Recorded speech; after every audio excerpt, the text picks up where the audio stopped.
Good afternoon, students. Now today in the second session of the AWP we are going to continue with wherever we left over. Now from today's class onwards we are going to start with unit 1.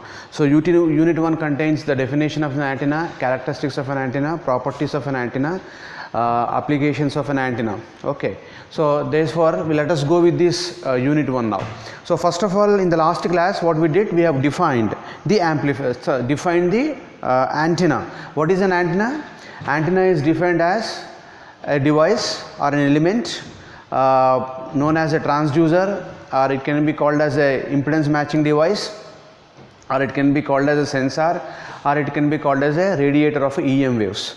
So antenna is defined as a device and element which is normally going to radiate or sense an EM waves, or it can also be defined as a transducer or impedance matching device of a EM waves. So therefore antenna can also be defined, okay, antenna device designed to radiate or receive EM waves in a possible manner.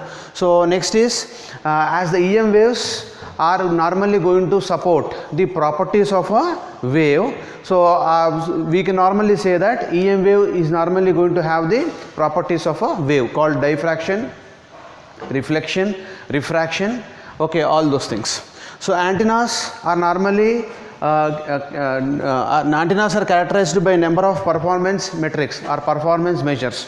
So by using the various performance measures of an antenna, we normally decide about where we normally use this amplifier. That means practically where we use this type of the antennas based on the characteristics of the antenna.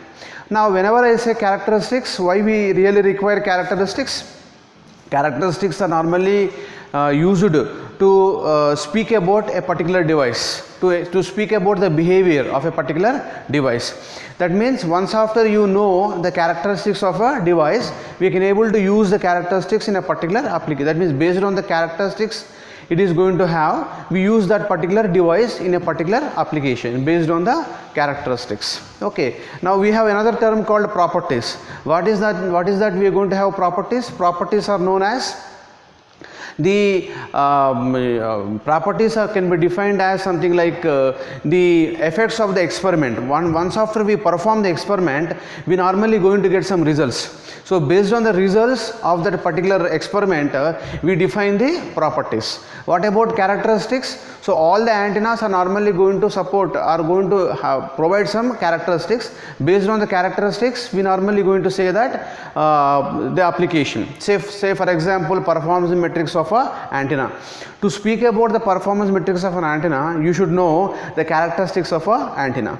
And next, after we know the characteristics and how we normally going to use these antenna in a particular application, it is based on the properties of a antenna. So that means characteristics can be defined, okay, can be understood before we perform the experiment, whereas properties are the one which we understand after we perform the experiment. So in that sense, we normally going to have antennas are characterized by a number of performance measures which helps in designing an antenna for a particular application. So why we really require characteristics which helps us to design an antenna in a particular application? Why we have to study the characteristics of p junction diode? Why we have to study the characteristics of a say something like transistor? After we know the characteristics, then it will be really helpful to the design engineer to design in a particular application based on the characteristics of the devices. So in the similarly, antenna is also known as a device or an element. Therefore, we have to understand the characteristics of an antenna so that it helps us to design a particular antenna for a particular application. Okay, so therefore we normally going to go with that. Now before we normally go with that, so we are now, what is the primary job of an antenna? Antenna job is to radiate an EM wave, and antenna job is to receive the EM wave. It has to radiate, it has to receive the EM wave. So here in this example, there is an antenna called a dipole antenna. This is known as a dipole antenna. So the antenna that we are showing here is known as a dipole antenna. Okay, so this is a dipole antenna. Why it is a dipole antenna? because it is going to have two polarities. That means the two rods are this particular antenna is going to have two rods. One is going to support the positive polarity, other one is going to support the negative polarity. So the two polarities of the signal, that means this is the AC signal, one polarity is connected, one polarity of the source is connected to this rod, another polarity of the source is connected to another rod. So therefore it is going to have, let us suppose if this rod is going to have positive, this is going to become definitely negative. And how the electric field lines are normally going to transmit? We know the electric lines are normally going to flow from higher potential to the lower potential. Therefore the vector of electric field, we are showing it like this. So after the input signal is going to invert its sign, because input is a sine wave, positive peak as well as negative peaks will be coming. So when the input is going to take negative peak, say this is the negative peak side, when the input is taking negative peak, the signs are going to get alternated. This becomes negative and this becomes simply positive. Okay. So that means here, as the field is going to move from higher potential to lower potential, as the field is going to move from higher potential to the lower potential, so like this, higher to lower, what is happening now? The polarities across these two rods are going to change.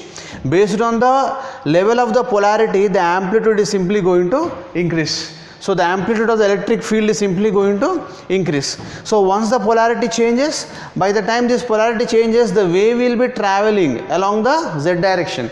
See, this is a electric field. Magnetic field will be around this. So how the magnetic field will be there, really there in this? Now see here, this is the antenna, okay, something like a monopole antenna. This is like an antenna now. Now antenna is going to allow some current to flow through this. Now where the magnetic field will be induced around the antenna. So now this magnetic field is induced is always perpendicular to the flow of the electric field. Okay. So now these two are perpendicular. Now when these two are perpendicular, what about the direction of the EM wave, which is perpendicular to the plane of the H field as well as E field. So that is what we are simply discussing here. Okay. Let us look into this now. Now the E field is, this is known as E field now. The E field is perpendicular to the plane of the electric field as well as to the plane of the magnetic field. Now this is the EM field. EM wave is perpendicular to the plane of the electric field as well as the magnetic field. So therefore, as the polarity on this is going to change, then the wave is also, at the same time, wave is also going to get propagated in the forward direction. So that means here the wave, as the polarity, see here the polarity is once again has changed, plus minus. Here we started with plus minus, then minus plus, then plus minus. Now the wave is also going to move in the forward direction like this. So once after the complete wave is going to get generated, this wave is going to get detached from the antenna. So after the wave get detached from the antenna, the wave itself is going to travel in the free space. So while the wave is traveling in the free space, what is the source for this wave to propagate? There is no source now. That means the wave itself should become source for itself. Now here this wave, EM wave, is generated by electric and magnetic fields. So continuously what will happen now? Electric field is going to generate magnetic field is going to generate electric field, and EM wave is a result of these two fields. So all this will be generated automatically while the signal is getting propagated from one end to another end. That is the beauty of the EM wave propagation. So here that has been simply explained with respect to the time axis. At time t is equal to 0, we don't have any signal, therefore no wave is simply coming over here. As the time proceeds to 1 quarter, okay, that is pi by 4, then 1 quarter is normally going to get, signal is normally going to get represented on the EM field. Then half of the signal, this is the half of the signal, and this is the full signal. So that means full cycle. If you take from negative peaks into consideration, full cycle is generated. So like this, after full cycle is generated, the signal is going to get detached from the antenna and it is going to get processed in the forward direction. So this is how the EM wave is going to get propagated by a antenna. So here example has been taken as a dipole antenna. Now next, Now all these propagations, the EM wave propagations purely depends on the Maxwell's equations. Now these two are the Maxwell's equations, del cross E is equal to minus dou B by dou T and del cross H is equal to J plus dou D by dou T. These two are the popular Maxwell's equations. Why they are called popular Maxwell's equations? The entire EM wave generation is based on these two basic equations. So this equation is known as Faraday's law. The del cross E is equal to minus dou B by dou T is known as Faraday's law, and del cross H is equal to J plus dou D by dou T is known as the Ampere's circuital law. So based on these two laws, we say that an EM wave is going to exist. So here what is this equation is telling to us? This equation is telling to us that the rate of change of the magnetic field is going to produce an electric field. And what this equation is telling to us? The rate of change of the electric field is going to produce a magnetic field.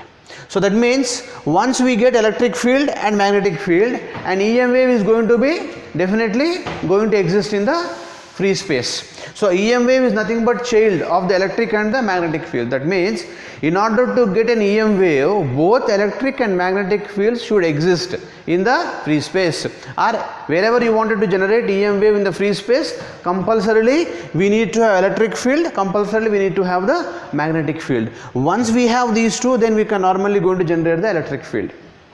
So these two are the most popular Maxwell's equations using which we normally going to proceed further with our discussion in the AWP communications. Right. Now dou B by dou T, what is B? B is known as the magnetic flux density. What is D here? Electric flux density. What is H here? Magnetic field. What is E here? Electric field. So with the basic laws, we can simply write B is equal to mu H, D is equal to epsilon E. So by expanding in that, I can simply going to get these two equations, where mu and epsilon are known as the medium constants. In the previous class we discussed about various mediums. What are the various mediums that we transmit electromagnetic wave? We have free space, we have lossy dielectric, we have lossless dielectric, and we are going to have a good conductor. So using these four mediums, we normally going to transmit our electromagnetic wave in the free space. Okay, so we are going to transmit. Now this is what the EM wave by an antenna, EM wave generated by an antenna. Electric and magnetic fields in a transmitting antenna, how it is normally going to be done, that I explained in this particular slide. Okay, so that means if the electric field is propagating in this rod by means of current, then the magnetic field is normally going to get generated. That means integral of H dot dl is equal to I, that is called Ampere's law. So if I is going to vary and H is also going to normally vary. So if I is DC, H is also going to be DC in nature. But we are normally going to have a time varying fields. So because the oscillating charges, this is a single rod, oscillating charges in the rod produce a current, there is also a magnetic field generated. So here because of the propagation of the electric field, who will generate electric field? It is by the design engineer. So who will generate magnetic field? Automatically generated by the nature of the system. So because of the oscillating charges of the rod in terms of electric field, we normally going to produce a magnetic field. So due to the existence of electric field, I is electric field. Due to the existence of electric field, we normally going to induce a magnetic field. Also similar to that is going to be, similar is going to be as the current changes, the magnetic field spreads out from the antenna. That means as the current is a time varying current, then the magnetic field is also going to vary. So it's going to spread out from the antenna.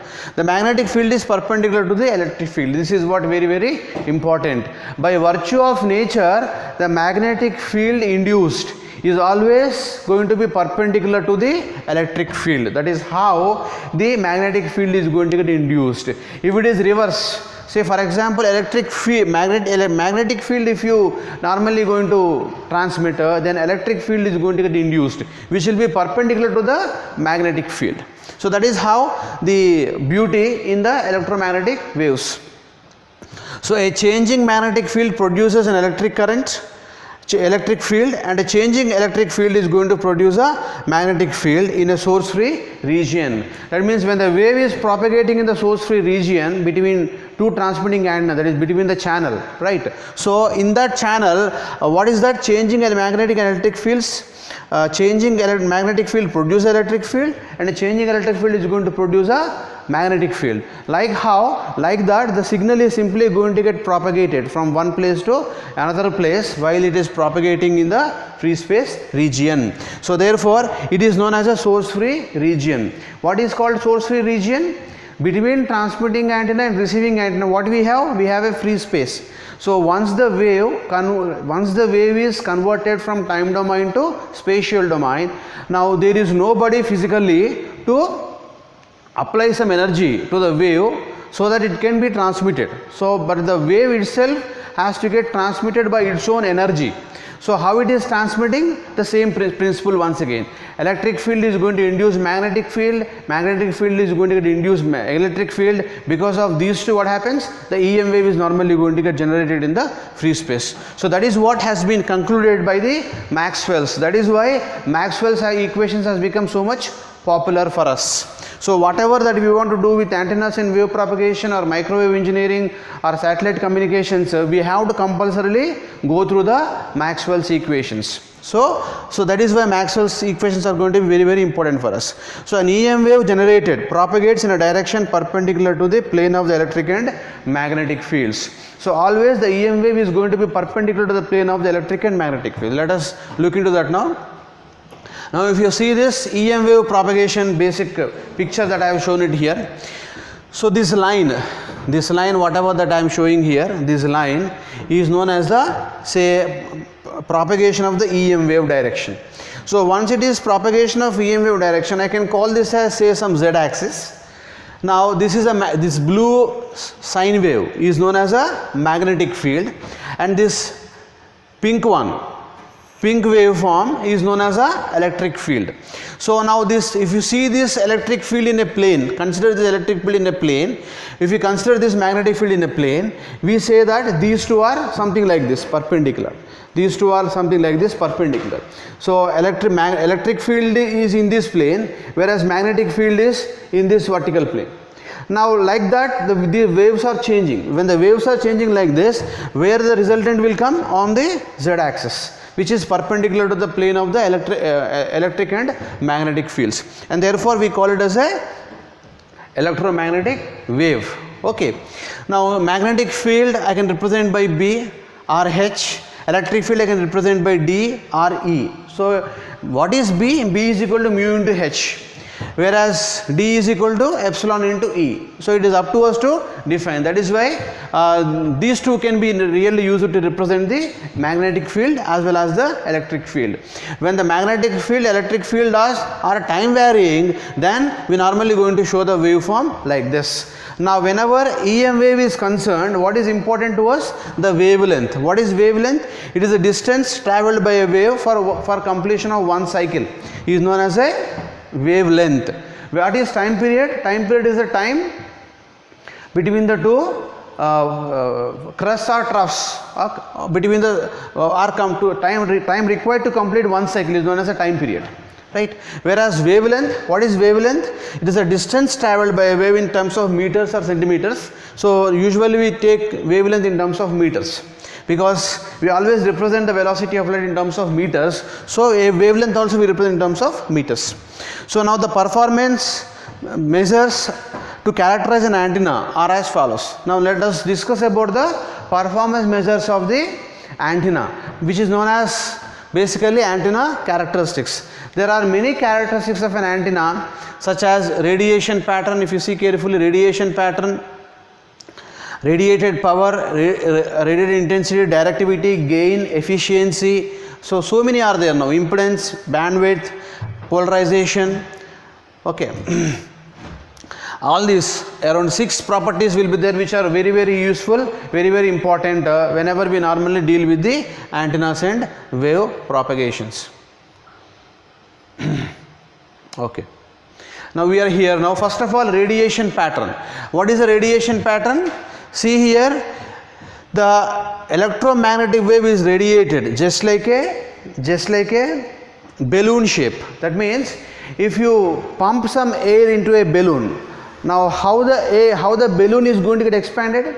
Like this only, yes or no? The balloon is going to get expanded like that. Means similarly only the electromagnetic wave is going to get radiated from the transmitting antenna like this, just like a beam kind of a structure is going to be there for a EM wave radiated signal or EM wave radiated wave. So the radiation pattern of an antenna is a plot.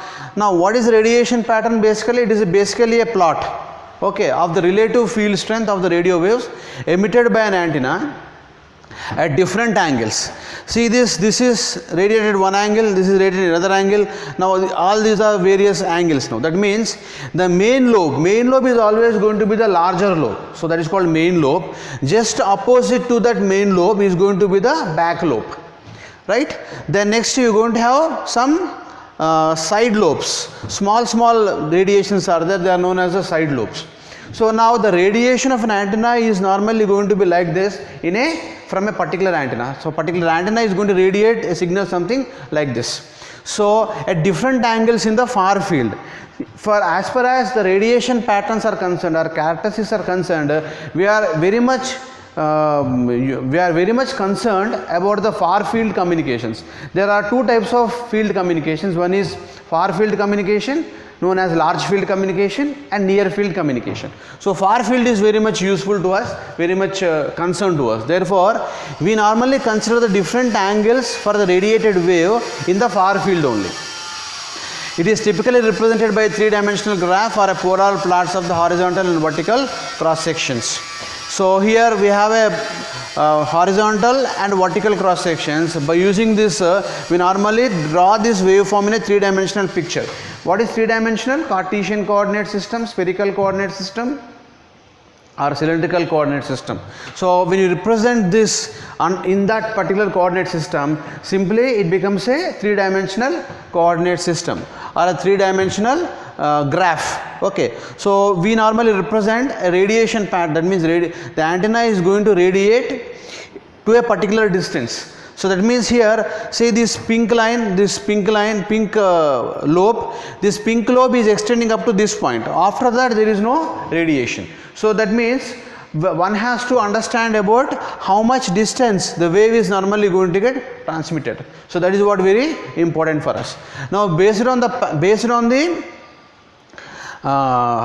how the antenna is going to radiate, we normally going to have different types of antennas. One is going to be isotropic antenna, omnidirectional, broadside and end-fire type of antennas. What is isotropic? Isotropic is more general case. It is something like a theoretical antenna, not a practical antenna. So where it says that the antenna is going to radiate equally in all the directions in 3D space. So in all, now if you see this is the practical antenna radiation pattern. So see this pink lobe is showing the maximum signal strength. So that means this is the practical antenna. Now there is a blue lobe here. This pattern is nothing but a lobe. So this blue is nothing but a lobe now. So very limited region the signal is getting propagated to the back side, right? To the front side it is really transmitting to the larger length, larger dimensions. So like this, in isotropic antenna, these red lines will be there continuously for 360 degrees.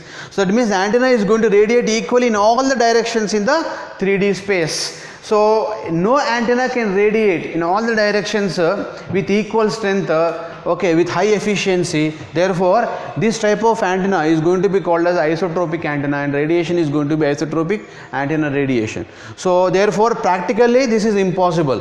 Isotropic antennas are impossible to design practically. Practically we never come across with isotropic antennas, but for doing analysis of antennas, we always try to compare the performance metrics of an antenna with the isotropic antenna to know how much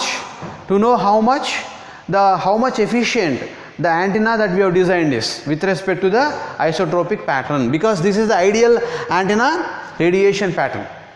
So ideally we are supposed to get a maximum radiation, that is what we want. So how much we are there, how much we are is the issue for us always.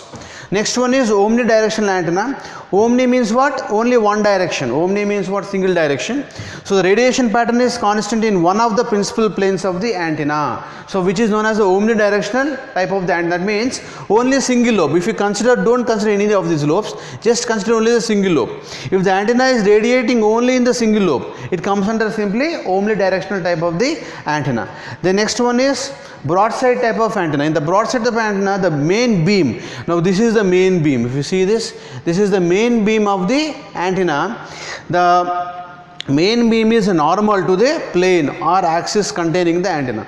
Now if this is the antenna, actually now the beam is perpendicular to the antenna. So that is what called this is the beam now. This is the beam. These two lobes are the beam radiation.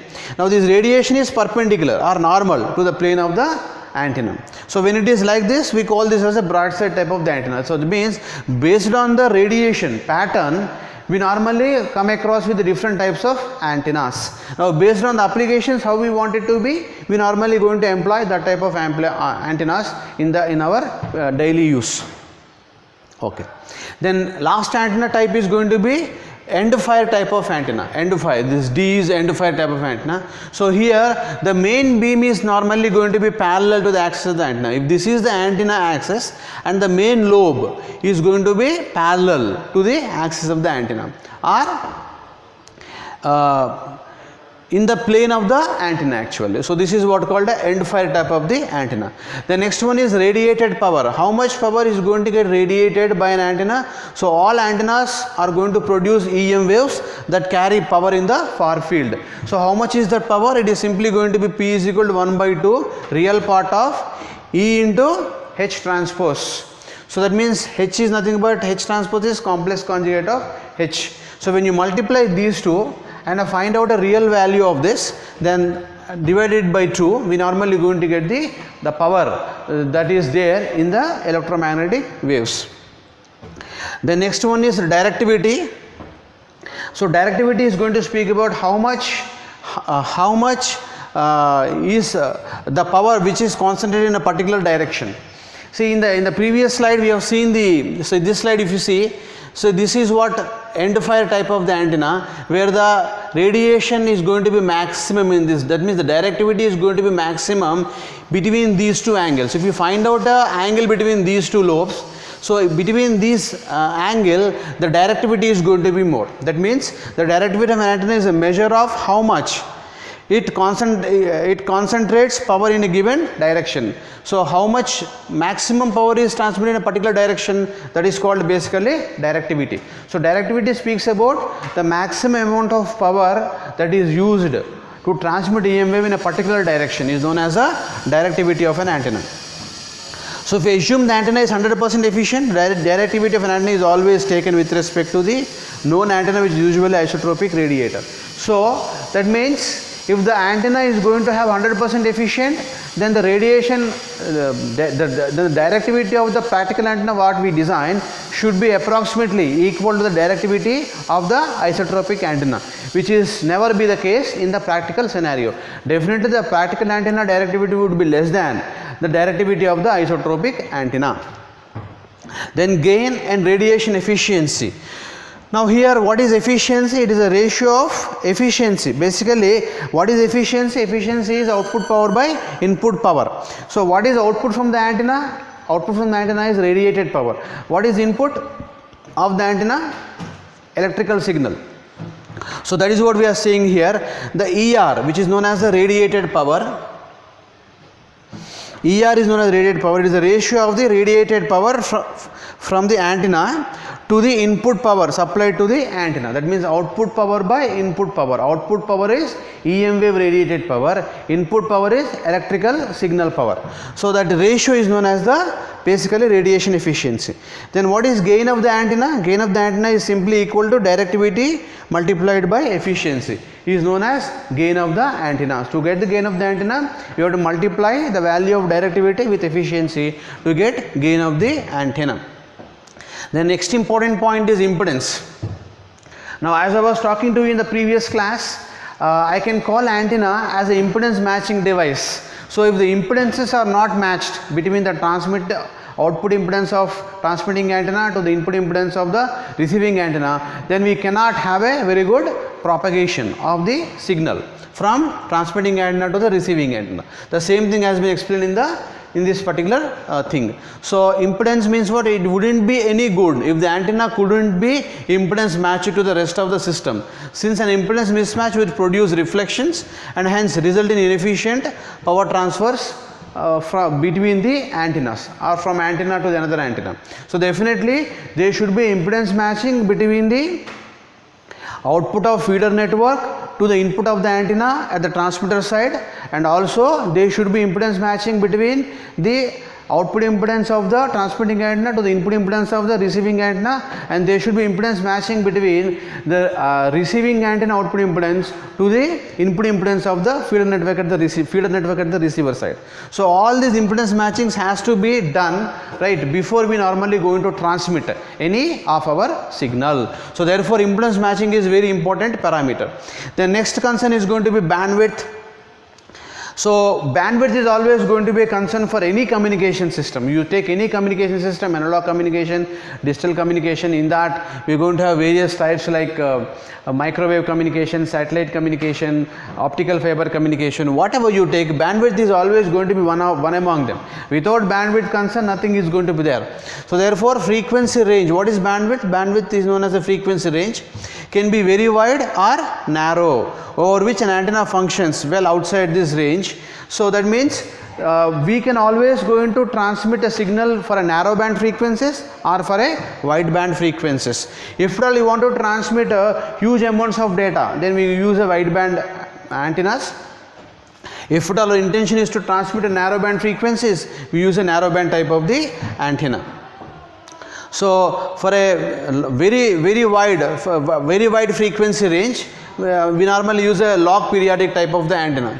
Then narrow band frequencies, we normally use a loop antennas, over which an antenna is going to function very well. Outside this range, the antenna impedance becomes a poor mismatch to the transmission line and the transmitter. See here, if you normally going to use the appropriate frequencies for the bandwidth based on the application, then we normally experience a impedance mismatch between the transmission line and the transmitting antenna, and reverse at the receiving antenna side. The next important thing is polarization. What is polarization? The polarization of an antenna refers to the orientation of the electric field of a radio wave with respect to the earth surface. Now it all polarization nothing but the orientation of the electric field with respect to the earth surface. That means with respect to earth surface, how the wave is transmitting. If the wave is transmitting vertical to the plane, it is called as vertical polarization. If it is along this plane, then it is going to be called as horizontal polarization. Then similarly you are going to have electrical type of polarization. That means how the wave is simply propagating in the free space is normally known as a polarization. That means how the wave is getting rotated while it is transmitting in the free space. It is all based on the type of the polarization. That means how the wave is moving from one cycle to another cycle in the free space, that depends purely on the type of the polarization. We have four types of polarizations. One is vertical polarization, horizontal polarization, elliptical polarization, and circular polarization. So we will deal with all these polarizations while doing problems. Okay. So now it is with respect to the surface, rotation of the electric field or orientation of the electric field with respect to the surface, and is determined by the physical structure of the antenna and by its orientation. So a simple straight line wire antenna will have one polarization when mounted vertically and a different polarization when mounted horizontal. That means how do we achieve polarization? It is based on the axis of the antenna. We normally achieve the polarization. So this is what the basic things which we have for the characteristics of an antenna. Next we go with the properties of an antenna.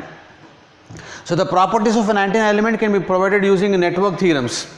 Now why we normally depend on the network theorems. Just now I spoke to you that the properties are normally going to get enumerated based on the experiments you perform. That means the antenna setup should support the network theorems. Say a simple example is maximum power transfer theorem. So to have the maximum power transfer theorem, the network should support, the network of antenna system should support that particular theorem to say that maximum power is getting transferred. It has to support the maximum power transfer theorem. So maximum power transfer theorem, superposition theorem, all these are quite general. So anyway that has to be there, that will be there, which is not there in the syllabus. We have only two types of theorems in the syllabus. One is going to be reciprocity theorem, another one is going to be reaction theorem. So we have two theorems, reciprocity theorem and reaction theorems, and we have two types of circuits undergone. Now whenever a network theorem is going to get implemented, how it is usually applicable? It will be applicable to the circuits which are linear and bilateral circuits. Now the network theorems are applicable to two types of circuits. One is a linear circuit, another one is going to be bilateral circuit. Now here what do you mean by linear circuit? The medium constants. Now these three are the medium constants, sigma, mu, epsilon, do not vary with magnitude of the signal. That means if the medium constants are something like which are not varying with respect to the magnitude of the signal, then that type of a circuit is known as a linear circuit. Now here circuit means what? Transmitting antenna, free space channel, receiving antenna. Put together is a circuit for us. So therefore the linear circuit is normally going to be what now? A medium consists such as sigma, mu and epsilon should not vary with the magnitude of signal. What about bilateral? So it is going to be with respect to the direction now. Do not vary with the direction of the signal. Whatever may be the direction of the signal of propagation, right? If these medium constants are not changing, we simply call that type of circuit going to be a bilateral type of the circuits.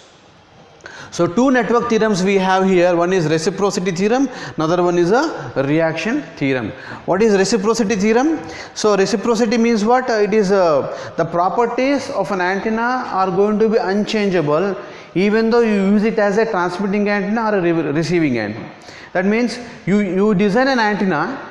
Now you can use the antenna for both transmitter as well as receiver if it satisfies the reciprocity theorem. It's a very, very important property. That means if you could able to design an antenna which transmits a signal, the same antenna can be simply used for receiving purpose also without redesigning the antenna parameter, without redesigning the antenna. That is the advantage of the reciprocity theorem.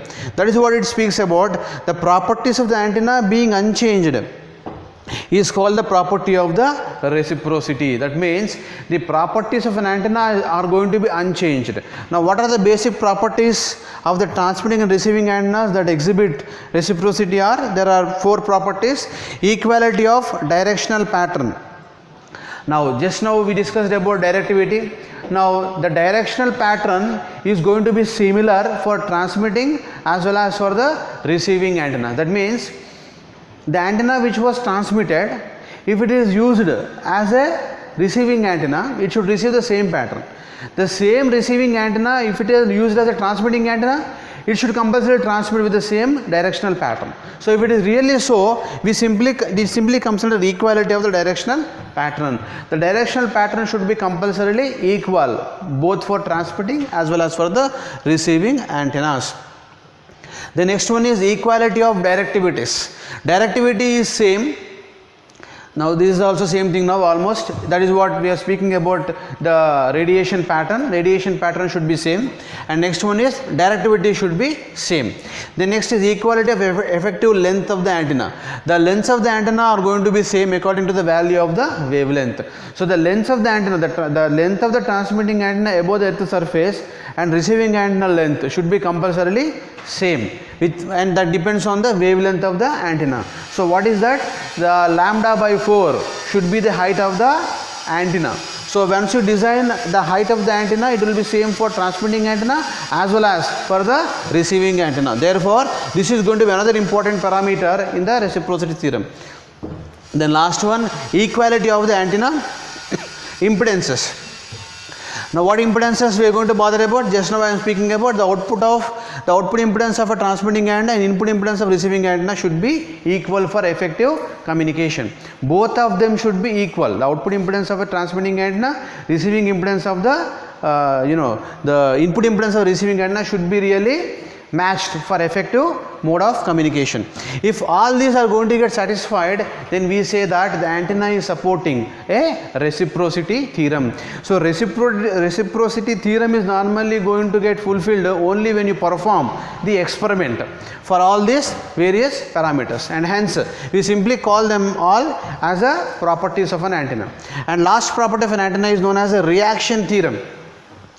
What is reaction theorem? See here how the wave after the transmitting antenna is linked to the receiving antenna.